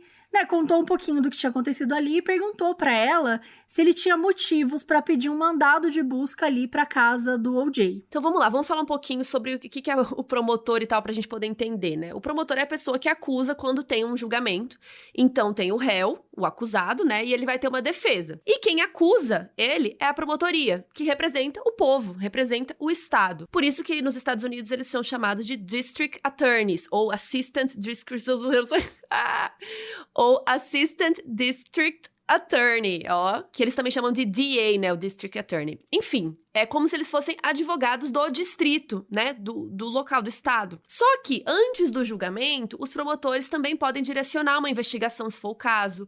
Em alguns estados americanos até supervisionam a atuação da polícia, né, eles coordenam as provas do caso e tal. Inclusive, isso era uma coisa que me confundia quando eu comecei a estudar crime, porque o cara que ia acusar no tribunal, às vezes já tava na investigação, sabe? Eu ficava meio, mas ele pode estar ali? Como assim? E então, é isso mesmo. Inclusive, na série Em Defesa de Jacob, da Apple TV+, o personagem do Chris Evans, ele é um promotor assistente, um assistant DA, e ele que tá liderando a investigação, junto com a polícia e tal, só que depois, o filho dele que vai ser suspeito, né? Então, aí ele é retirado do caso por causa de conflito. Enfim, é comum, né? Então, é comum o detetive ligar para um promotor para saber se vale a pena pedir um mandado, se um juiz aprovaria, né? Porque, lembrando, são duas casas. A casa da Bundy Drive, eles têm uma cena do crime ali. Então, eles podem entrar na casa e olhar tudo que eles quiserem. A casa da Rockingham, que é a casa do O.J., ela não necessariamente eles poderiam chegar chegando, né? Então, só com um mandado de busca para poder entrar lá. Enfim, ele contou que era a casa do O.J. Simpson. A Marcia Clark, a promotora, nem sabia quem ele era. Ela falou assim, ele é ator daquele filme da Corra que a Polícia Vem Aí. Ela nem sabia direito quem ele era. Enfim, o detetive contou toda a história e ela disse que sim, ele tinha bastante motivo para pedir o mandado de busca. Então ele entrou com o pedido, que foi aceito, e ao meio-dia ele voltou para casa do O.J. Daí beleza, o O.J. chegou em casa, né, lembrando que ele tava em Chicago e tal. Então ele pegou um voo e tal, chegou em Los Angeles e já foi recepcionado pela agente dele, pelo Robert Kardashian, que era amigo do O.J. há 30 anos e também era advogado. E sim, gente, ele é o pai das Kardashians. E também tinham dois advogados, o Skip Taft, que ele era advogado da carreira do O.J., e o Howard Whitman, que ele tinha sido advogado do O.J. lá naquele caso de violência doméstica em 1989. O O.J. percebeu logo de cara que tinha uma coisa muito errada, porque a quantidade de policiais que estava na casa era muito grande, assim, sabe? Tipo, ele foi percebendo a dimensão da coisa que estava acontecendo. E aí um detetive, o parceiro do Mark, falou pro O.J. que tinha encontrado pegadas de sangue na casa dele, e aquilo deixou ele super ofegante e meio desesperado. E aí um policial algemou ele, assim, com as mãos pra trás. Mas, gente, tava rolando um Lollapalooza, assim, de fotógrafos, né, lá na casa do O.J. e tal. E mesmo que ele tenha sido algemado com as mãos pra trás, assim, que era pra preservar a dignidade dele, segundo os policiais, e foi a coisa, assim, de questão de segundos, um fotógrafo conseguiu pegar essa cena. E a foto do O.J. correu os Estados Unidos inteiro em pouquíssimo tempo. Apesar da foto ter ficado super famosa, como a Mabê disse, foi coisa de segundos, assim, que o O.J. ficou algemado, porque o Whitman, o advogado dele, já falou, pode soltar ele aí, pode parar com isso. E aí o Veneter, que era o detetive que tava ali, né, abriu as algemas e tal. Só que foi nessa hora que o Veneter viu que o O.J. tinha um band-aid na mão esquerda. Mão esquerda, lembra? Na cena do crime tinha sangue do lado esquerdo das pegadas? Pois é, o O.J. tava com um corte na mão esquerda, com esse band-aid aí em um dos dedos, e parecia recente. O Veneter, então, conduziu ele até a delegacia para fazer umas perguntas. E nesse momento, o O.J. já era um potencial suspeito, afinal, até sangue na casa dele tinha, né? Além de ele ser ex da Nicole, a gente sempre sabe que o marido é o primeiro suspeito, aquela coisa. Então, essas primeiras entrevistas com suspeitos sempre são muito importantes para perguntar o máximo que puder. antes que o suspeito saiba mais sobre o que a polícia tem, antes que o suspeito possa inventar uma história que se encaixe melhor, né, pra poder... Porque nessa hora o suspeito não sabe nada. Só que, gente, esse interrogatório do O.J. foi muito, mas muito fraco. Quem fez o interrogatório foi o detetive Land e o Veneter. Só que foi super vago. O O.J. respondia as perguntas meio, sabe... enrolation, assim. O O.J. contou que foi no recital de apresentação da Sydney, da filha dele, mas quando perguntaram que horas o O.J. chegou em casa, ele disse... 7 e alguma coisa. Daí, em outro momento, os detetives perguntaram... que horas você chegou em casa com o Ford Bronco? Ele, 8 e pouco, 9 horas, sei lá, alguma coisa aí nessa faixa. Tipo, gente, não é uma faixa. Que hora você chegou? E assim, óbvio que eles tinham que ter apertado mais, sabe? Tentar fazer com que ele falasse um horário mais preciso e tal, da hora do crime, né? Do que teria acontecido, onde ele tava, todos os pontos que ele tinha passado no dia, que essas informações ainda não tinham tudo, assim, ainda não...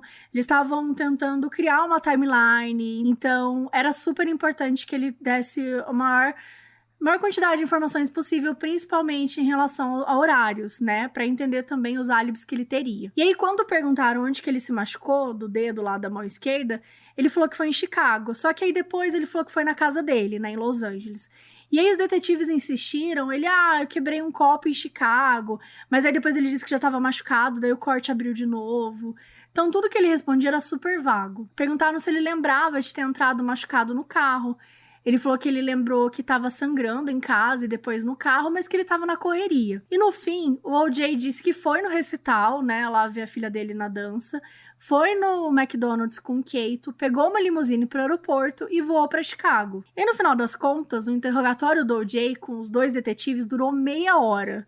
Não teve nenhuma resposta para nada. E ele ainda estava sem advogado. Para o jornalista Jeffrey Toobin, que escreveu o livro, né, O Povo contra O.J. Simpson, e que acompanhou o caso todo desde o dia 1, o interrogatório mostrava muito do medo que os detetives de Los Angeles tinham de ofender uma celebridade, né? Eles ficavam tratando cheio de pano, cheio de medo e tal.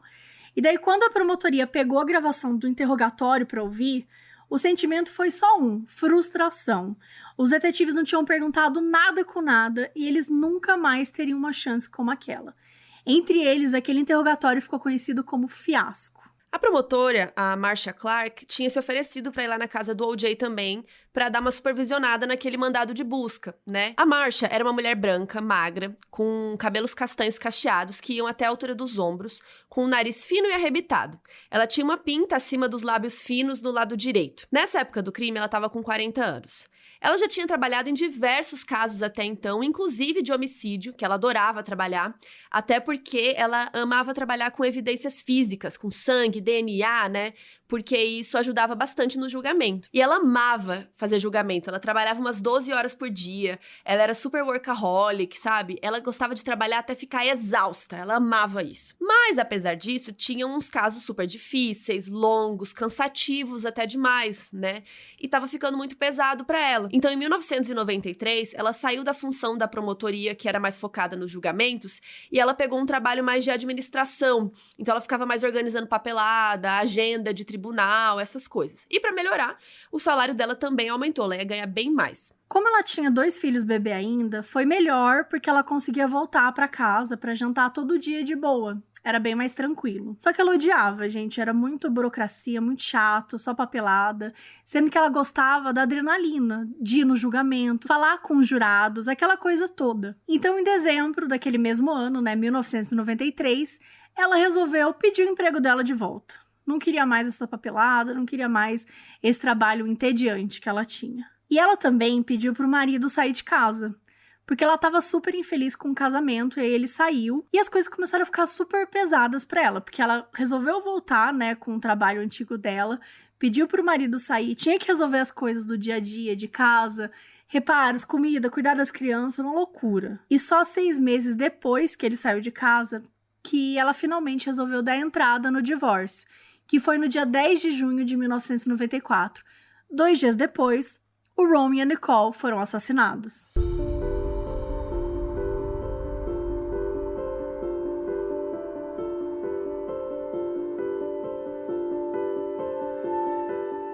Bom, a Marcia Clark chegou lá na Rockingham, na casa do O.J., um pouco depois do O.J. ter sido levado para a delegacia. E ela observou as manchas de sangue no chão, que iam formando um rastro desde o Ford Bronco até perto da entrada da casa. Ela cumprimentou alguns detetives e quem fez o tour com ela foi o Mark Fuhrman, aquele que achou a luva e tudo mais. Então ele passou pelo corredorzinho onde ele achou a luva, refez todo o caminho dele, mostrou tudo para Marcia. E ele falou, olha, aqui que eu encontrei a luva. E a Marcia perguntou, você não encostou na luva, né? Aí ele disse que não, ele falou com um ar até meio do tipo, óbvio que não, né? Não sou trouxa. Então ele falou que óbvio que não, que ele deixou pro especialista forense analisar, tirar foto, pegar a luva, enfim. E que ele achava que a pessoa devia ter batido na bunda do ar-condicionado, né? Porque tava escuro, tava ali tirando a roupa, correndo, sei lá, e a luva deve ter caído nesse momento, sem o suspeito ver. Quando eles estavam passando pela piscina, o jardim e tal, eles passaram por uma estátua de bronze enorme, assim, de um homem quase de tamanho real, assim, com um uniforme de futebol americano, segurando um capacete. Claramente era uma estátua do próprio O.J. Simpson. E o Mark parou pra olhar a estátua meio que admirando, assim, e disse que o O.J. ganhou essa estátua quando ele ganhou o troféu Heisman, que é um prêmio anual pro melhor jogador de futebol americano e tal, e o O.J. tinha ganhado esse prêmio em 68. Pra você ver essa foto, inclusive, gente, todas essas informações, todas as fotos, os comentários que a gente faz aqui, estão no nosso site, modusoperandipodcast.com. Então você vai lá, entra no episódiozinho do O.J. e vai ter as fotos, vai ter informações, os livros, as obras relacionadas, tudo lá, tá bom? Então, assim, estamos aqui contando pra vocês. Merchan. Aí outro detetive chamou a Marcia pra ir lá no segundo andar da casa e ela notou que na parede, assim, ao lado da escadaria em espiral, tinham várias fotos do O.J., mas também fotos da Nicole, deles juntos. Ela achou um pouco estranho, porque eles estavam divorciados há uns 2 anos, pelo menos. O detetive mostrou a suíte principal e que tinha achado embaixo da cama uma foto do casal, assim, com roupas de gala e uma moldura, só que com a foto virada para o chão. E a Marcia já tinha visto tudo, já era quase 1 da tarde, a equipe de busca não tinha chegado ainda, então ela resolveu passar lá na Bundy Drive, na casa da Nicole, no caminho para ir embora. Só que quando ela chegou lá, não deixaram ela passar ali pela fita amarela, sabe? Que é onde eles estavam isolando e tal, porque o caso ainda não tinha sido designado para ela.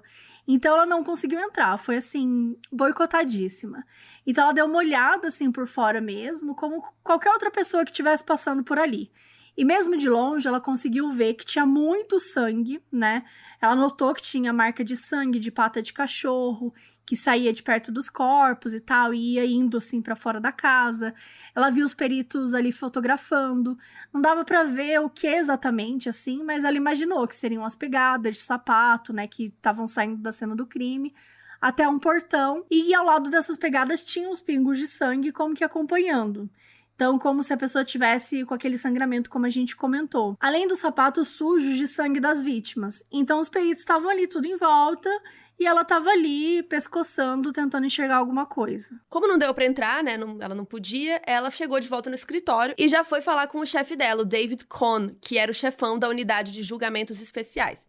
Basicamente, ela foi lá fofocar, né? Ela foi lá contar as coisas que ela viu, e aí o cara acabou perguntando se ela não queria pegar o caso. Ela falou, olha, tô fazendo nada. Ela falou, olha, eu tô livre, se por vocês tudo bem, eu topo pegar o caso. Só que ela não era a primeira opção da promotoria pra um caso daquele tamanho. Ela era uma promotora bastante enérgica, digamos. Ela era muito assertiva, ela era muito ética, mas ela também era muito impulsiva. Então ela falava o que dava na telha, sabe? Ela dava real, ela falava o que ela tava realmente pensando e às vezes isso soava um pouco agressivo, né? Até em entrevistas que ela ia dar dos julgamentos dela e tal. E ainda por cima, ela tinha acabado de dar entrada num divórcio, literalmente 2 dias antes, né? Sem contar que ela tava ali meio que mãe solo, praticamente, cuidando das crianças e tudo mais. Então, assim, pros supervisores, talvez ela não fosse a melhor escolha. Então, o chefe, o David, ficou de conversar com o outro promotor de lá pra ver o que ele achava. Enquanto isso, a Marcia tava doida pra ligar pros detetives, né? Pra poder descobrir o que o O.J. tinha falado. E quem atendeu foi o detetive Land. Ele contou que eles tinham gravado o papo, tinha tirado sangue e tudo mais. E a Marcia perguntou onde que o O.J. tava preso, né? Onde que ele ficou preso e tal. E o Land falou que tinham deixado ele embora. Aí a Marcia ficou chocada, passada. Como assim? Né? Porque com base em tudo que eles tinham até agora, daria pra deixar ele preso. Só que o Lange falou, ele é muito famoso, ele não vai pra lugar nenhum. A Marcia adoraria ter respondido ele, né? Mas ela ficou quietinha, ela não respondeu ele. Mas assim, óbvio que não era só sobre ele fugir. Ele poderia destruir provas, ele podia intimidar a testemunha. Só que assim, ela não queria causar, então ela não falou nada, ela ficou quieta. E aí o detetive Veneter pegou o telefone e contou um pouco sobre o que o O.J. tinha falado. Contou que ele tava com aquele corte no dedo, do meio, né? Adivinha de que mão? Contou que era da mão esquerda. Assim como os respingos de sangue, né? Que estavam acompanhando as pegadas na cena do crime. E ele também falou sobre a luva da mão esquerda que foi encontrada lá. Então, assim, tudo indicava, né, que talvez realmente o suspeito era o O.J. E ele também disse que o O.J. falou que tinha se cortado em Chicago, mas que isso não explicava o sangue na garagem e no hall da casa. Ele comentou lá tudo que eles conversaram, contou pra Marcia que ele ficou lá dando aqueles golpinhos de machuquei a mão aqui, machuquei em Chicago, não, machuquei lá. E ficou dando aquele golpinho do O.J. de não contar onde que tinha se machucado, mas que eles estavam lá com essa suspeita. Enquanto isso, a mídia, os jornais, programas de TV, rádio, gente, tudo que vocês imaginarem, só se falava nisso. No duplo homicídio, na ex-mulher do famoso O.J. Simpson, testemunhas do caso até. A Marcia um dia falou que ela tava ouvindo o rádio e falaram umas coisas que nem ela sabia que tinha. Umas testemunhas que nem ela sabia que existia ainda, mas que ela também não sabia se era verdade, enfim. Saiu até uma matéria no LA Times falando que o O.J. bateu na Nicole no ano novo e que ele não tinha negado isso. Então, assim, lá na promotoria, ô Lollapalooza, gente, o caos, todo mundo, os repórter lá tentando um furo, tentando descobrir alguma coisa. E assim, tudo isso que eles já tinham sobre o crime era o suficiente para prender o O.J. Mas por algum motivo, a polícia não prendia. E eles não estavam se comunicando muito bem com a Marcia. Ela até tentou ligar pra eles e tal, mas os chefões da polícia deram uma cortada. Eles falaram pra polícia não falar muito pra Marcia. O que, aliás, não era nada normal, gente. Porque, geralmente, em 24 horas... a Marcia já tava com testemunha e tudo, já trocando ideias, sabe? Já pegando coisas. E nesse caso, já tinham passado 3 dias. E a polícia não tinha dado nada pra promotoria, nem uma folha de papel. No dia 15 de junho, a Marcia e os outros caras lá da promotoria foram lá na sede da polícia pra ver o que tava rolando, né? Gente, como assim? O que tá rolando esse negócio que vocês não estão trazendo aqui pra mim? Então rolou uma reunião entre eles e tal, e aí finalmente a polícia entregou a papelada pra Marcia. Só que detalhe, eles não estavam a fim de prender o O.J. Eles disseram que queriam investigar mais umas testemunhas no início da outra semana ainda. E a Marcia ficou, voltou lá pro escritório dela, começou a ler toda a papelada e tentar entender todas as evidências que eles tinham. O perito criminal identificou que o sangue encontrado na casa da Nicole, lá no caminho que saía dos corpos até o portão, era compatível com o do O.J. E ainda, na luva encontrada lá atrás da casa de hóspedes do Keito, na casa do O.J., tinha sangue dele, do O.J., da Nicole e do Ron. Gente, por que raios o sangue do O.J. estaria na cena do crime? E por que raios teria uma luva jogada atrás da casa do O.J. com sangue dos 3, dele e das vítimas? Só tem um motivo, né? Pra melhorar, ainda tinha sangue do O.J. na maçaneta de dentro do Ford Bronco, provando que ele não se cortou só em Chicago.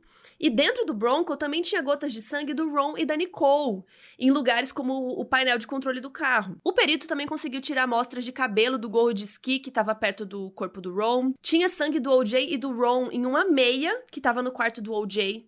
Tinha uma mancha de sangue no tapete da casa do O.J. que tinha sangue da Nicole. Então, assim, né?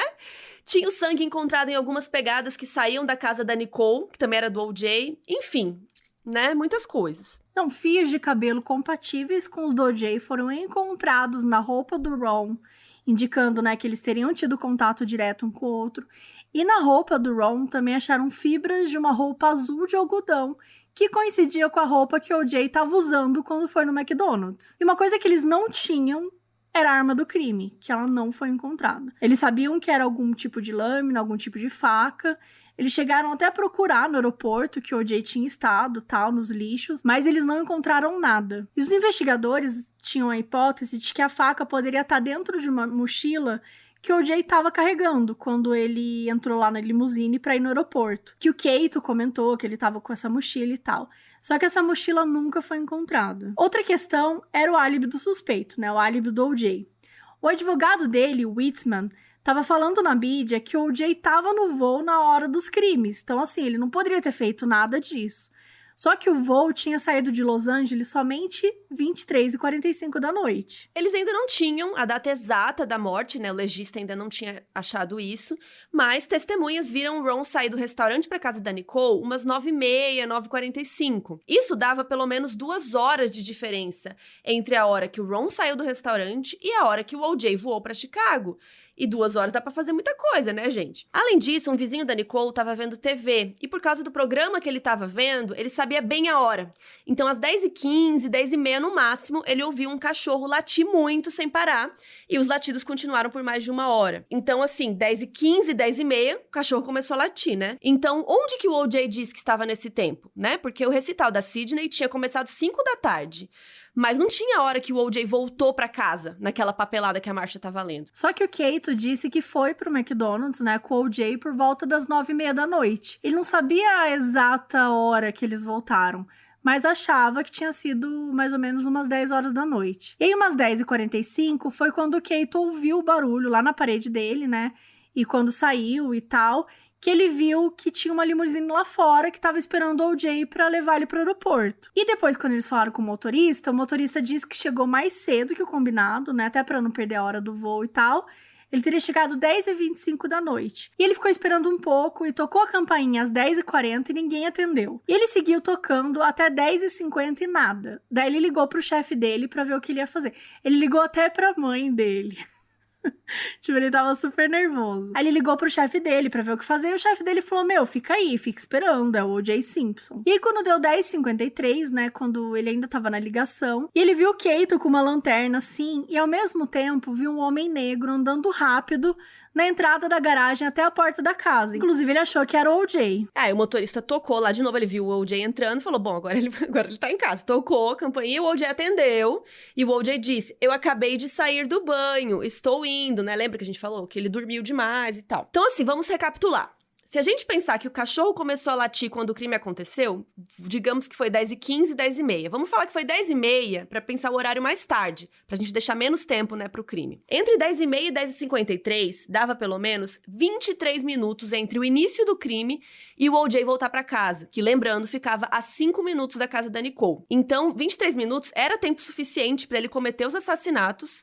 E, além de tudo, ninguém sabia onde ele estava nesse momento. Ele já tinha voltado do McDonald's, mas não atendeu o interfone. Então, ele não tinha álibi. E acho que vale a gente comentar o quanto ele teve pouco tempo pra fazer isso, né? Porque, assim, foram 23 minutos, beleza, tempo suficiente pra ele cometer os crimes, mas foi tudo, tipo, muito em cima. Porque ele ia ter um voo pra Chicago nesse mesmo dia, ele não tinha atacado na casa, né, tipo, não tava na casa dele, foi na casa da Nicole. Então, quando a gente olha, assim, eu lembro que uma das coisas que foi dita logo na época, eu lembro não, né, depois de pesquisar, mas uma das coisas que foi dita muito na época era isso, tipo, meu, ele tava no avião, ele tava no aeroporto, porque assim... Eu sou muito ansiosa. Se o meu voo é 9 horas da noite, às 7 horas da noite eu já tô no aeroporto. Eu sou extremamente ansiosa. Mas voo doméstico é tranquilo. Doméstico, assim, dentro do próprio país. É, mas por causa de trânsito, mesmo assim, eu sou muito histérica. Porém, era de madrugada, né? Tipo, a gente sabe que de madrugada não rola tanto trânsito, então dá pra entender um pouco. E também é o O.J., né? Eu acho que quando você é uma pessoa como o O.J. Simpson, tipo, o avião não vai sair sem você. É, mas, ó, se a gente for pensar, o motorista tinha combinado que ia chegar lá 10h45. Então, 10h45 era o horário que eles iam sair de casa. Então, gente, que loucura. Que era 1 hora antes do voo, praticamente. Só que assim, voo interno lá em Los Angeles, super se dá pra você chegar meia hora antes. É muito de boa, você entra no avião rapidinho e tá lá dentro. Não tem aquela revista, não tem aquelas coisas. Então, assim... o que eu acho? Apavorada. Eu acho que o O.J., inclusive, tem uma coisa que é estranha, que ele foi jantar no McDonald's com o Kato. Tipo, ele nem era amigo do Kato, nem gostava do cara, mas ele chamou ele casualmente para jantar no McDonald's um pouco antes. Talvez pra criar um álibi, né? Pra criar um álibi. Eu acho que ele queria dar aquela... eu tava no Mac, depois eu cheguei em casa, tomei banho e fui pro avião. Só que, né, dá pra saber a hora do crime, principalmente por causa do cachorro. Né? Nessa hora, eles ainda nem tinham um exame no corpo, assim, né? Tão profundo que soubesse a hora do assassinato. Uhum. Mas só pela hora do cachorro, dá pra gente dá pra fazer essa conta que ele teria pelo menos uns 20 minutos. E olha que eu coloquei que ele cometeu, 10h30. Se ele tivesse feito 10h15, porque o cara não sabe a hora que o cachorro latiu, ele teria mais 23 mais 15, que dá 38 minutos, como eu ia dizendo. Então, imagina, é muito tempo, sabe? Pra matar alguém, se mata rapidinho. E dá pra entender também por que as coisas foram caindo, né? Ele não limpou, ele não teve tempo. Sim, ele saiu correndo. Pra limpar, pra não sei, ele saiu correndo. Então, mais uma prova de que é uma pessoa que tava apressada, assim. Não era uma pessoa que teve uma preocupação. É muito louco, porque ao mesmo tempo que teve uma preocupação... Enfim, depois a gente vai falar sobre isso mais pra frente, na hora dos exames. Mas, assim, analisando, é muito doido a gente pensar que a pessoa que teve o sangue frio, né? Que teve o sangue frio de usar um capuz, de usar uma luva no verão de Los Angeles, mas não teve a inteligência de esconder, né, o sangue, os vestígios, enfim. Mas a adrenalina deve ser horrível, bizarra, né? Enfim, eu nunca cometi um crime, mas imagino que deve ser você nem consegue pensar mais, né? Sei lá, deve ser bizarro. Mas é interessante mesmo, porque ele... Né, se foi ele, a gente vai chegar a essa conclusão mais pra frente, mas ele levou luva, ele tava com um gorro de esqui, e ele criou essa tentativa de álibi aí, e infelizmente, quando ele provavelmente deve ter chegado pra matar a Nicole, e o Ron tava lá, que foi algo que ele não esperava também, porque você dá pra ver pelo estado do corpo, que a Nicole ele matou mais rápido, né? Então ele foi, ela caiu, ela não tinha muita coisa de defesa.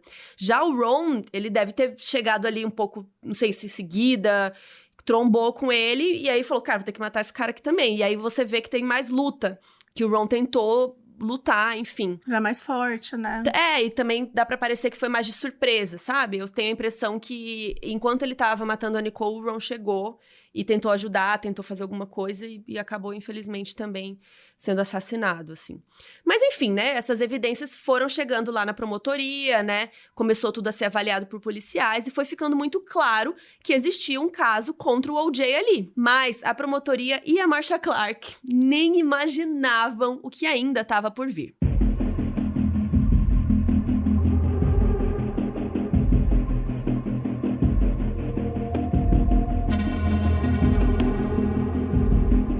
No dia seguinte do interrogatório, né, que ficou conhecido como fiasco, como a gente já comentou, ou seja, no dia 14 de junho, o Whitman, que era o advogado do O.J., ele emitiu uma nota dizendo que ele ia sair do caso porque ele e o O.J. eram muito amigos e tal, e que ia acabar rolando conflito de interesse.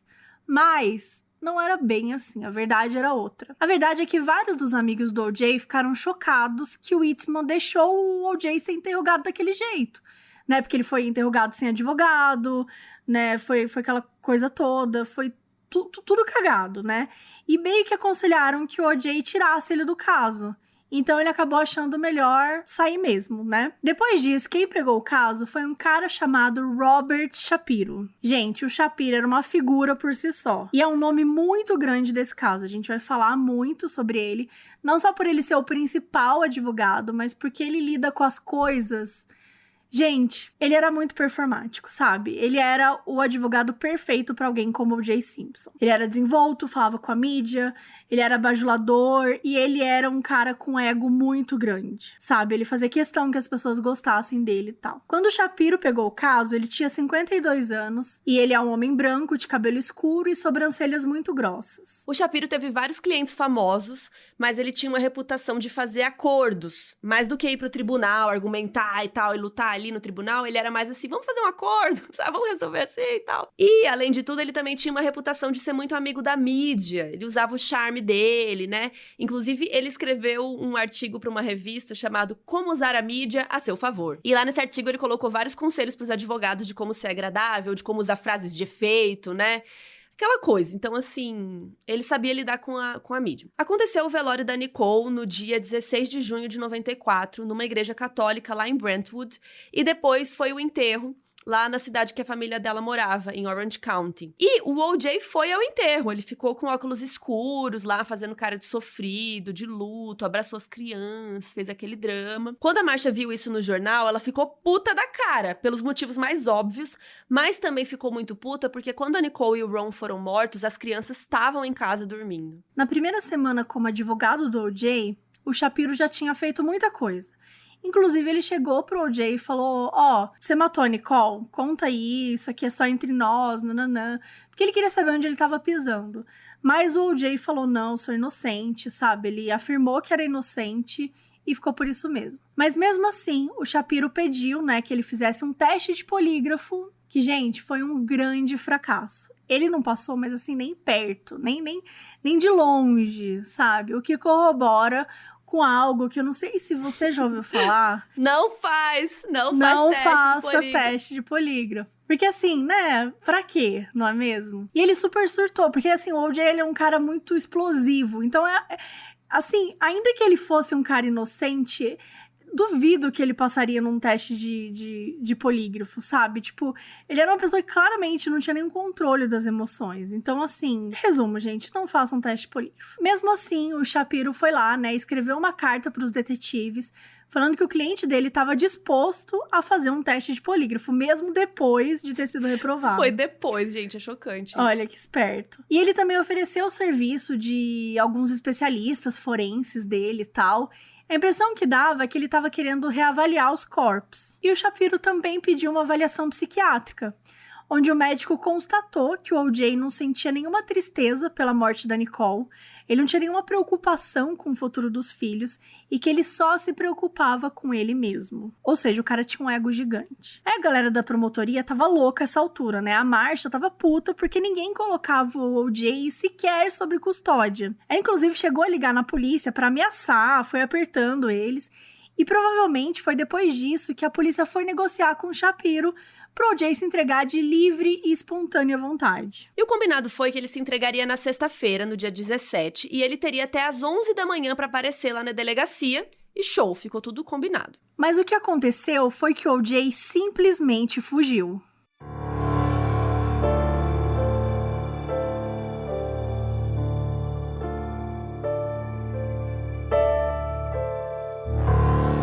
No próximo episódio, vem aí, a gente vai continuar a história do O.J. Simpson em outro episódio, porque essa história é muito grande, como vocês notaram. Exatamente, a gente dividiu em 2 partes, não fiquem bravos. A história é grande, mas ainda tem muita coisa pra gente contar. Então, até o próximo episódio com o restante da história do O.J., principalmente o seu julgamento.